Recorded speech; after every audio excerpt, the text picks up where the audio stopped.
श्रद्धा murder case. वैसे तो दोस्तों इस पर मैं वीडियो नहीं बनाना चाहता था। उसके दो बड़े कारण हैं। एक तो जख्मों को कुरेदने से वो ठीक नहीं हो जाते, और दूसरा मन भी नहीं कर रहा था इस गंदे लड़के का बार बार नाम लेने का।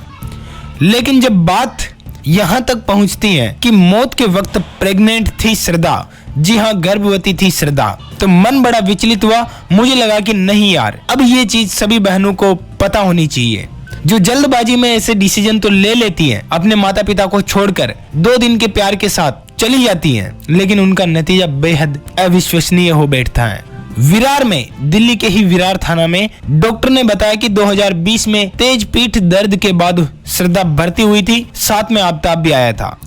श्रद्धा के चेहरे पर चोट के निशान कैसे, डॉक्टर ने इसको लेकर के भी खुलासा किया, जो कि आप तस्वीरों में देख सकते हो। ये तस्वीर अब सामने आई है।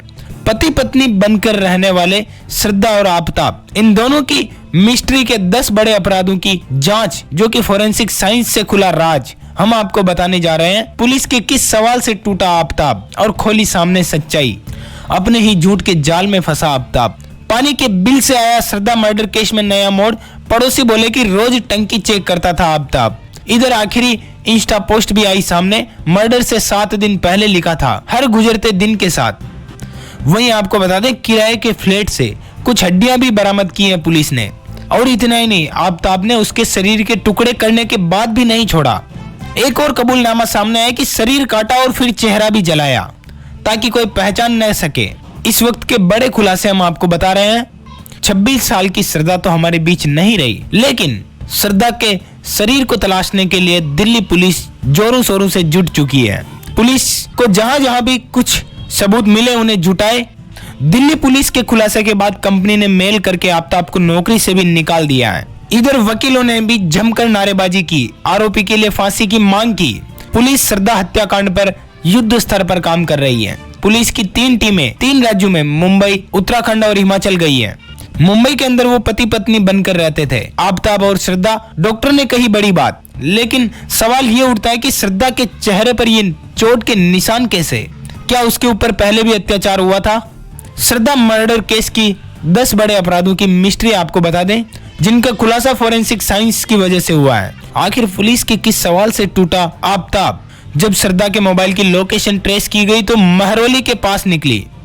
दरअसल श्रद्धा के पिता द्वारा उनकी बेटी के लापता होने की शिकायत दर्ज कराने के बाद पुलिस ने आफताब को 28 अक्टूबर से 3 नवंबर तक पूछताछ के लिए बुलाया, जिसमें उसने बताया कि श्रद्धा 22 मई को झगड़े के बाद घर से निकल गई थी। पूछताछ में आफताब ने पुलिस को बताया कि श्रद्धा कपड़े और अन्य सामान छोड़कर अपना मोबाइल फोन लेकर घर से निकली थी। लेकिन इधर पुलिस ने जांच में पाया कि 26 मई को श्रद्धा वोकर के खाते से आफताब पूनावाला के खाते में 54,000 रुपए ट्रांसफर किए गए थे, जबकि आफताब ने बताया कि 22 मई को वो घर छोड़ चुकी थी।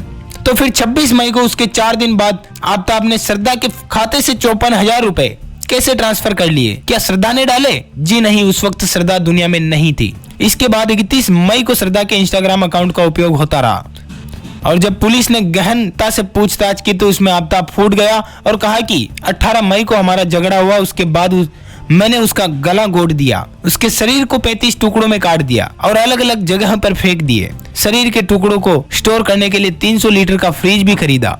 दोनों की मुलाकात 2019 में एक डेटिंग ऐप पर हुई थी। शव को ठिकाने लगाने में ही 16 दिन लगे।